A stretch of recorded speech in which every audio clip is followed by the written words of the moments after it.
Hi everyone, today I'm going to show you how to make this Octopi My Thoughts action wobbler card using the new Ocean Shell-fie stamp and die set from Lawn Fawn. I'm also using some of Lawn Fawn's slimline dies here to make this card backdrop, as well as I'm going to show you how to put two slimline dies together to make a frame for this slimline card that we're going to make.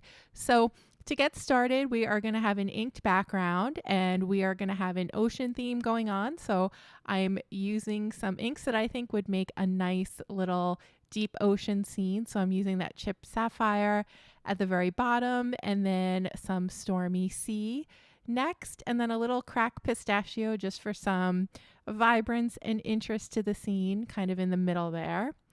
And then I'm going to use some of the new speckled egg distress oxide ink. So these are all distress oxide inks, and I'm blending on Nina Solar White cardstock. If you want an easier, smoother blend, then you can use Bristol Smooth cardstock, but this is just what I happen to pick up. And then at the very top there, that's some tumbled glass. So that's like by the surface of where the water is. So I thought it would be lightest. And there you have it. So here is our backdrop.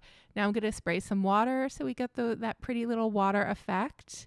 And then I'm also going to use some sparkles from Lawn Fawn. So last year they released this sparkle solution, and you just kind of shake it up, put it on an acrylic block. You can mix it with some water if you like, and then just sprinkle it onto the backdrop like this. And we're going to use these sparkles in a few different elements on our card. So I'm just spattering away until it's nice and shiny.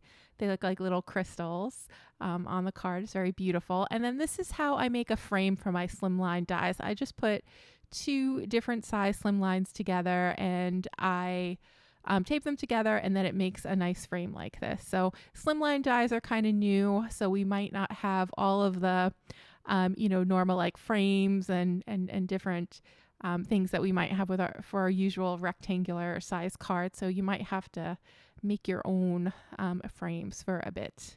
So that's what I did here, and I'm just going to ink up our frame so that it is in the same color scheme as our backdrop, because it's going to go over our backdrop.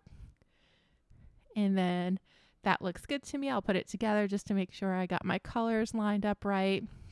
And I'm just going to add a little more blue towards the bottom there so it matches better with the back panel.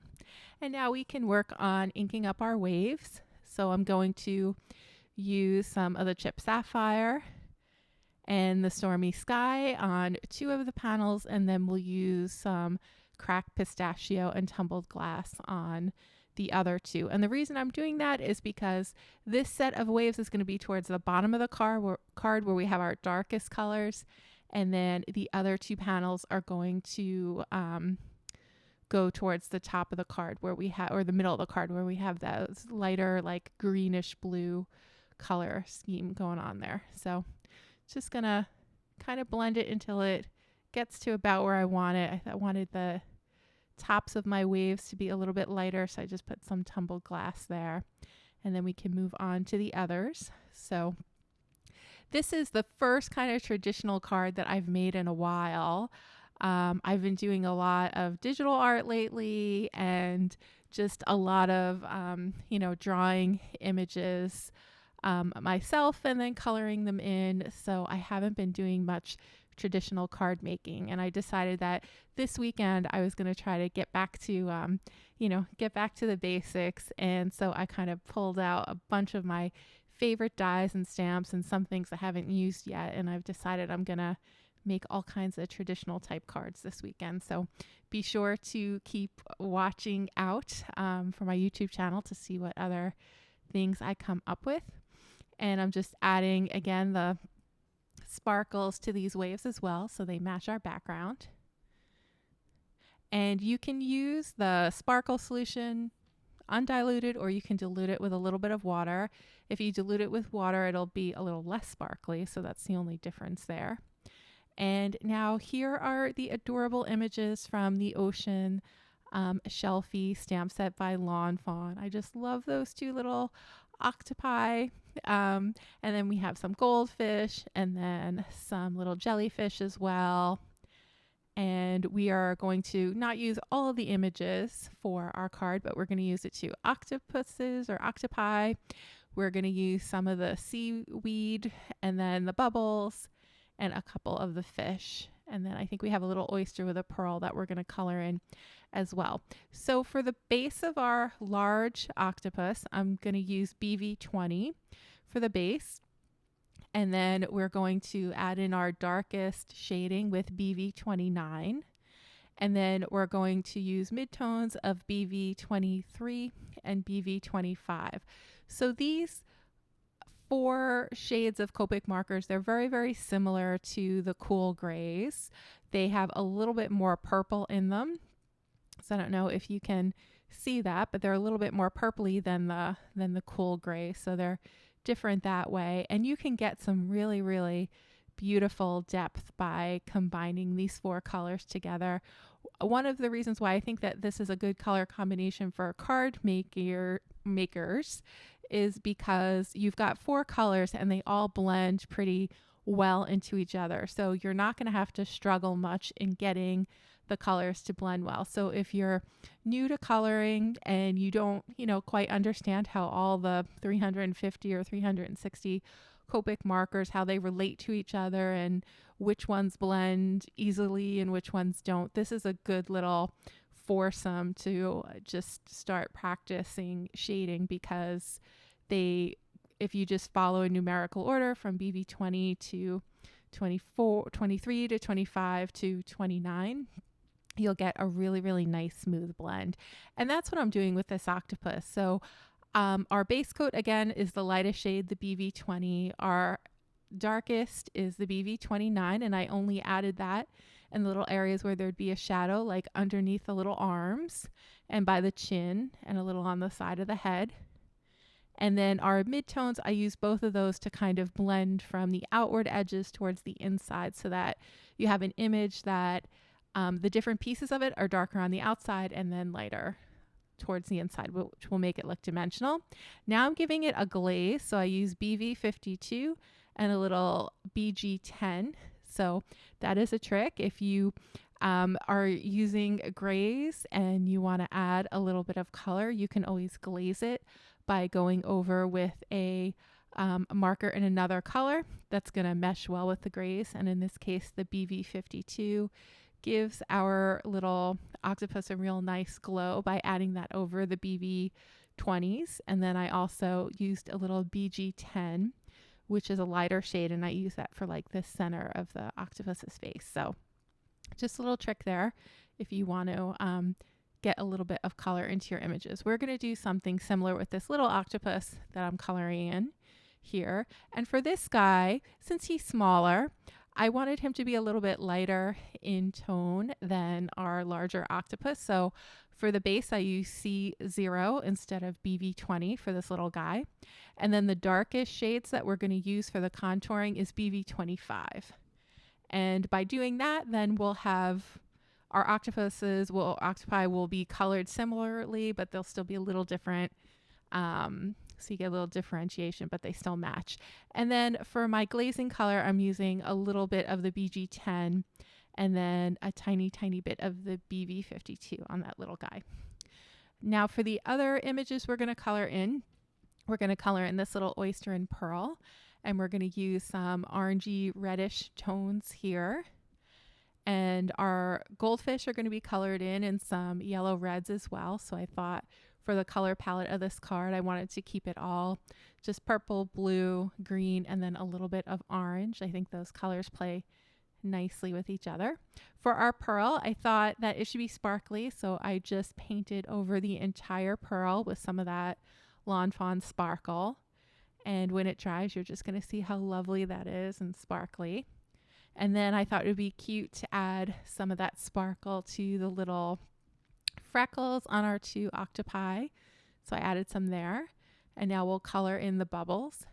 And for bubbles, I like to use a light base. So I'll use either B000, BG10, or BG000. And then I love using B45 for that contour shadow color on the outside edge of the bubble, and I'll usually apply it in like a C shape. And I'm just adding some sparkles over our bubbles as well. If I didn't add the sparkles, I would have put a little white crescent highlight in the corner opposite where our darkest shading is. So that's another way to get dimension into your bubbles. For our goldfish, the base is YR21 or Y21, and then YR27 and YR24 are our two darker shades there. And then I also used a little E25 on the fins just to darken it up even more. Our seagrass is going to be colored in with YG03, YG17, YG67, and then YG99. And I'm going to apply the darkest shades towards the bottom of the seagrass or the seaweed, and then we'll keep the tips light by just letting that YG03 kind of stand out without being colored over.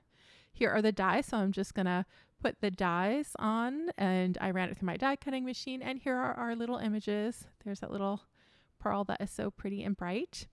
Okay, so now we get to assemble the card. So to do that, I just applied some adhesive to the top of that little wave, and we're going to apply them together as a pair. And the edges are a little bit long, so I had to cut off about 1/4 of an inch off of each side just so that it would fit neatly in the frame. I'm going to apply the adhesive just along the bottom where the wave is going to sit. This is not going to be a shaker card, but I also think that this card design would go really, really well if you wanted to make it a shaker card and put some sequins on the inside. We are going to make an action wobbler card. So I have my little action wobbler mechanism. I'm going to attach it to the back of the octopus's head. And then we're going to sit him kind of towards the ocean floor there, like right on top of those waves. And once I get good placement, I'll press down, and there he is. He's so cute. And these action wobblers, I just got them on Amazon. And if you just type in action wobbler, you'll pull them up, and they're really, really small. I think they come in packs of 25 or 100, and they'll last you forever because, it's not something we use that often. I think I've had mine for over a year now. For our little octopus, I just placed him in the center of the two waves there. I just thought that would be so cute. It looked like he was kind of swimming in between, and I'm just working out my placement. I want the waves to be just a little bit underneath the top of the head of the octopus. So I'm just eyeballing it, and then we'll attach our waves on the edge with some liquid adhesive. It's the only place you need to apply it. Just going to make sure that it's straight and then press down until the glue is nice and adhered. I'm using Art Glitter glue here. Again, this is something I bought off Amazon. Now we're going to attach the whole front panel to our card base, and we're not going to use foam tape. We're just going to place it straight down. Going to be careful here when I place it, and then once I get it in the right spot, I'll just press down and then just kind of hold it down with my hands for a second until we get like a nice firm grip. And then this is the sentiment from the stamp set that we're using, and I'm just going to cut it apart, and we are going to take some of the letters from Oliver's, I think it's called Oliver's alphabet, and I cut out octopi, which was part of the sentiment, so I just cut that out, and then we're going to add that in these big bold letters. And for the letters, I did cut them out 4 times, and I glued them together so that they stick up from the background. When I'm doing lettering like this, I like to, I'd rather just have multiple layers of the letters other than putting foam tape under it. I just think it looks cleaner that way. And then I'm just going to arrange everything so that it fits on the card. And I just love that. I love the wonky look of the octopi there. So now that I've got my placement, we can start gluing things down. And I'm going to leave my letters on the card base as I glue it down just to make sure that I get the right placement. If I took them off and tried to put them back on, I could misplace a letter and then, everything wouldn't fit right. So this is a good way to If you're applying lettering this way, it's good to just lay everything down and then just pick the pieces up one by one and glue them down individually so that you get the perfect placement. And this is some navy cardstock that I'm using here. I think this is the Hero Arts navy cardstock, but any navy cardstock would do. And then for the U, I'm just going to stick that in the upper left-hand corner. And then we're going to add a little goldfish next there. I just like that little pop of orange at the top. Then we'll add one of our little goldfish at the bottom as well. Like he's just kind of swimming along those two little waves on the bottom there. And then finally, we'll attach our bubbles. So we're going to put one right kind of between the O and the P there. And then our other little bubble we'll put a little bit above that. And if you really wanted to go all out, you could put some glossy accents over the bubbles. And now I have my card base. So this is 8 inches by 3.5 inches. And I'm just going to attach that right to the card base. So it's 8 inches by 3.5 inches. That's just one side. So you would have to double those measurements and then, you know, kind of score it down the middle. And here's our little octopus. I just love the Action Wobbler feature. I think this is a great card for kids. Maybe not with this sentiment, but the idea of having the little Action Wobbler. I know my niece and nephew love getting cards that they can kind of play with, and I'll definitely be making some Action Wobblers for them. And that's all I have for you today, everyone. I hope that you enjoyed this video, and thanks so much for tuning in. And I apologize for my, I was kind of absent from YouTube for a little bit. I had been focusing a lot on Instagram. So if you ever miss me and you're wondering where I am, just be sure to go over to Instagram. I post short videos several times a week, so you can see some creations there as well. Thanks so much. Have a great day, and I will see you again soon in another video.